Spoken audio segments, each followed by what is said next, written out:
انت تخلص من يم جلاوزة صدام يلاقوك ذولا الجحوش. والجحوش ياما اغتصبوا النساء. فالعالم بس تريد تعبر على ايران في سبيل تخلص، بس يصير عليها الليل ما تعرفها.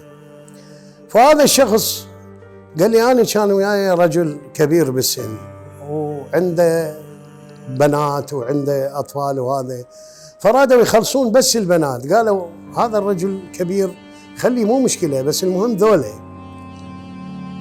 فيقول انا ظليت ملتهي بيه اشيل بيه وكذا وهذا، عبروا هم. فيقول قلت بعد تعبت خل اوصل للرجل هذا، خل اروح اشوف المسافه ايش قد بعد. يقول رحت طلعت الحدود قريبه علي، يعني المخافر الايرانيه قريبه علي.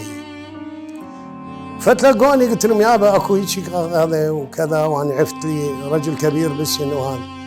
صدقني يقول رجعنا ما لقيناه، الذياب وما اكلته.